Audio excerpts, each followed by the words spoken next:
અમારી સમ્રાટ સમાચાર ચેનલ સબસ્ક્રાઇબ કરો, લાઇક કરો, કોમેન્ટ કરો અને જોતા રહો પળે પળના દરેક પ્રકારના સમાચારો। ગોપનાથ મહાદેવ મંદિરે અધિક માસ અને સોમવતી અમાસે ભક્તોનો મહાસાગર, ઠેર ઠેર ટ્રાફિક જામના દ્રશ્યો।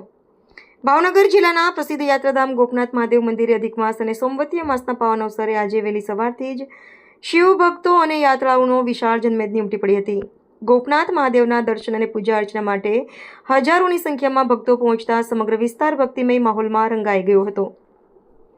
અમાસના દિવસે ગોપનાથ મહાદેવના દર્શનનું વિશેષ મહત્વ હોવાથી ભક્તોએ સમુદ્ર સ્નાન કરી ભગવાન શિવના દર્શનનો લાભ લીધો હતો। સંતો, મહંતો અને બ્રાહ્મણો દ્વારા વિશેષ પૂજા અર્ચના તેમજ ધાર્મિક કાર્યક્રમો યોજાયા હતા।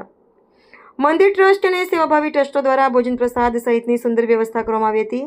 જો કે ભક્તોની ભારે ભીડને કારણે ગોપનાથ રોડ, મંદિર પરિસર તેમજ પિથલપુર એસટી સ્ટેન્ડ નજીક અનેક સ્થળોએ ટ્રાફિક જામના દ્રશ્યો સર્જાયા હતા, જેના કારણે યાત્રાળુઓ અને વાહન ચાલકોને ભારે હાલાકીનો સામનો કરવો પડ્યો હતો।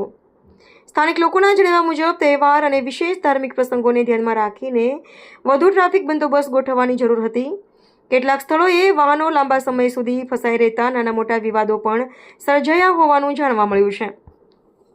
સ્થાનિકોમાં એવી પણ ચર્ચા ઉઠી હતી કે ભીડ અને ટ્રાફિકની સંભાવનાને ધ્યાનમાં રાખીને અગાઉથી પૂરતી વ્યવસ્થા કરવામાં આવી હોત તો યાત્રાળુઓને ઓછી મુશ્કેલીનો સામનો કરવો પડ્યો હોત।